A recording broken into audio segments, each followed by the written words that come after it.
That morning, the water was so still, it reflected the sky like glass. Somewhere else, children lined up to enter a cave that had long been considered completely safe. And thousands of miles away, a professional diver was preparing for a mission he had done many times before. None of them felt like they were in danger. There were no warnings, no alarms, no obvious reason to turn back, only a familiar and comforting thought. Everything was fine. Yet inside each of these enclosed spaces, there was one small detail that didn't quite belong. Something that, once missed, would leave no chance for correction. 3 people stepped into 3 very different places, unaware they were approaching the final boundary of control. What happened inside, places that seemed so harmless? They brought a guideline, but they chose the wrong kind. On the morning of April 14, 1990, Troy Spring looked like a sheet of dark blue glass. The water was clear, still, and appeared completely harmless. It is a massive freshwater spring, releasing approximately 96 million gallons of water every day from the underground aquifer, a constant force that never stops. Beneath that calm surface lies a deep underwater passage, where water is forced through a narrow run with enough power to push even highly experienced divers backward. Clarence and Richard were young cousins. They were comfortable around water, familiar with hunting and outdoor life, but had little to no experience in cave diving. Their plan to dive Troy Spring was not a secret. Family and friends warned them, urged them not to go, told them this was not a place for people like them. Those warnings were ignored, not out of arrogance, but because everything still seemed fine. They prepared using what they had. 1 air tank each, no secondary regulator, a spool of fishing line to serve as a guideline. At the time, it felt like a reasonable choice. At approximately 9:15 a.m., they entered the water. To reach the run at Troy Spring, they had to descend to roughly 70 feet. At that depth, the water does not flow sideways. It erupts upward from the ground, compressing everything inside that narrow space. They secured the line at the entrance and moved forward. At first, the dive unfolded as planned. The current was strong, but manageable. Then, about 55 feet inside, a small detail began to shift out of place. One diver's regulator began to free flow. Air poured out continuously. Bubbles thickened, clouding visibility. Breathing became difficult. Respiration accelerated. Panic set in. The second diver had no backup regulator. The only option was to pass the working regulator back and forth in that powerful current. Every exchange meant a few more seconds of lost control. The water did not wait for them to fix the problem. The current began pushing them backward. Instead of escaping, they were pulled into their own guideline. The thin fishing line twisted under tension. It did not hold their path. It held them in place. Every movement tightened the line further. The current forced them downward.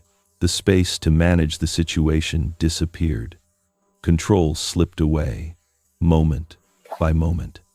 By the time they understood what was happening, there were no options left. They were held underwater, not because the air was gone, but because they could not surface. Both men drowned while the spring continued to surge from the earth below. At 10:07 a.m., less than an hour after the dive began, their bodies were discovered. When recovery divers reached them, it took 10 minutes to cut through the line to free them. The investigation found no single fatal mistake, only a chain of small deviations.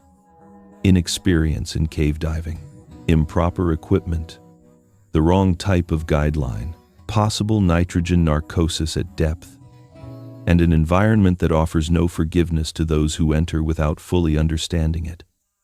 There is no conclusion here, only a question that lingers as the story moves forward. If they had chosen the right equipment from the start, would they have survived to tell this story? The most experienced person was the one who didn't come back. On the morning of May 5, 2022, Sassanage Cave opened as it did on any other day. It is a tourist cave with defined routes, professional guides, and a reputation for being safe for first-time visitors. For Sabine, the cave was familiar ground. She was 55 years old, with more than 30 years of experience in outdoor and nature sports, and had been guiding tours in this cave for decades. That morning felt no different from hundreds of others before it. The group that day consisted of school children. They were divided into 3 smaller groups, entering the cave at staggered times to avoid congestion in narrow passages. Each group was accompanied by guides. Everything followed standard procedure. Outside, rainfall was heavier than expected. But in this region, spring rain is common.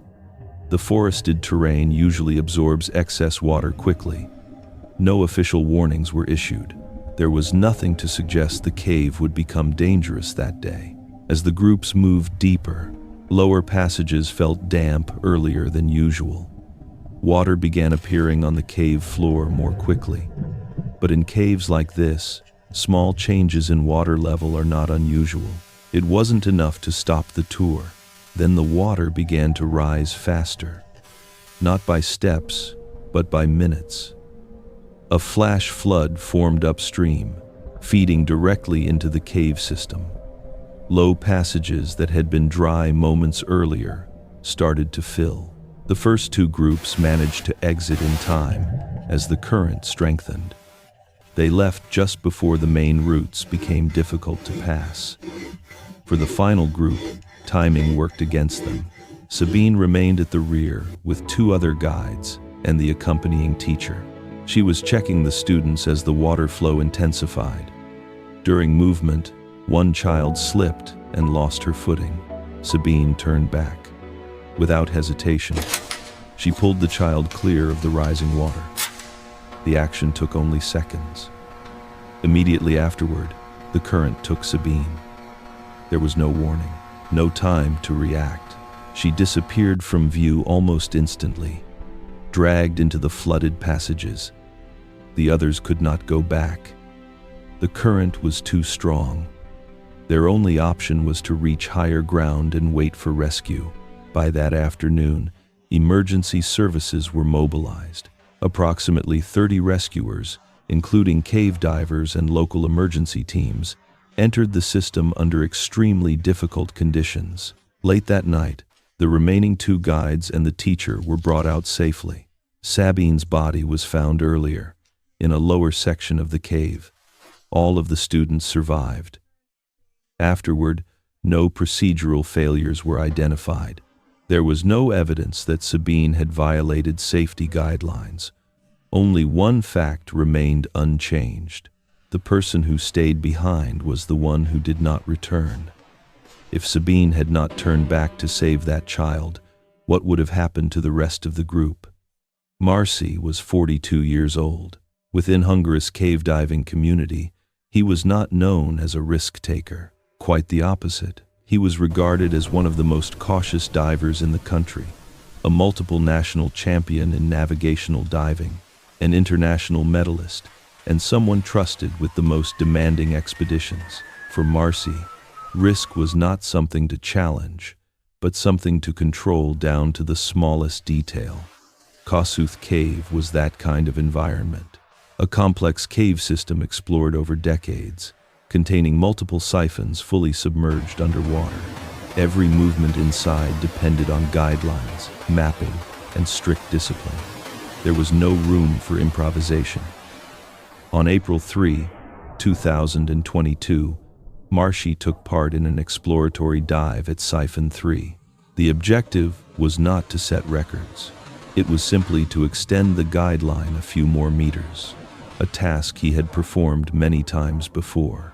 Routine work, well within his capabilities. Marcy entered the water. He did not return. When the report reached the surface, Andras, the head of the Hungarian Cave Rescue Service, received the call. There was no panic in the voice on the line, only the controlled urgency of a serious situation. 3 cave rescue organizations were mobilized almost immediately.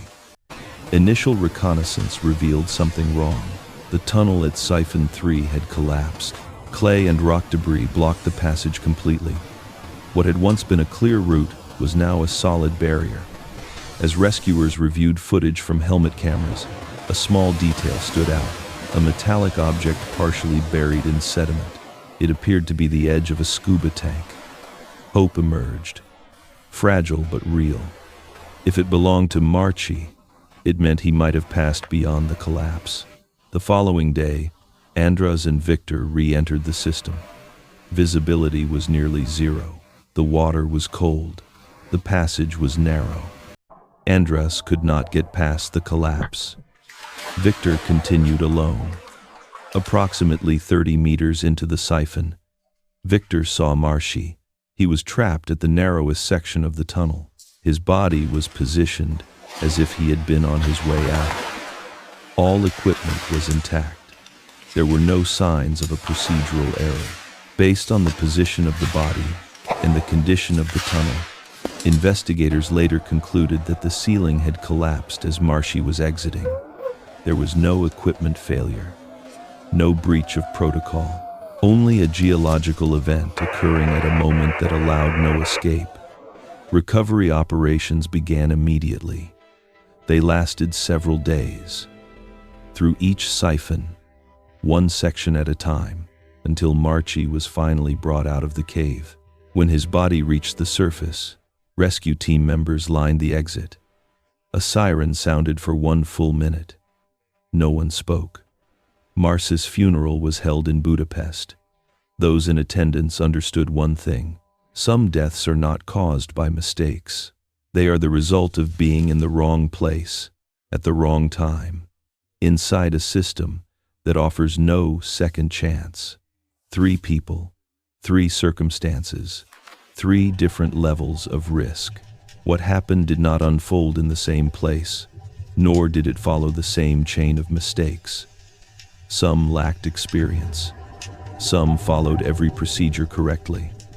Some were careful to the point of missing nothing. But inside enclosed spaces, they all faced the same reality. Not every death has a fault, and not every disaster can be prevented. Places like Troy Spring, Sassanage Cave, and Kossuth Cave are still there. They did not disappear after the tragedies. They continue to exist as natural systems, carrying the memory of those who did not return. Within cave diving and exploration communities, these names are no longer just locations. They have become markers of the limits of human control. There are places where you are only allowed to be right once. In caves, there are days when you do everything right, and still, you do not come back. So when faced with environments that offer no second chance, should humans continue to push forward, or learn to accept that some boundaries are not meant to be crossed? If you want to keep exploring stories where people reach the final edge of control, stay with us for the next chapters.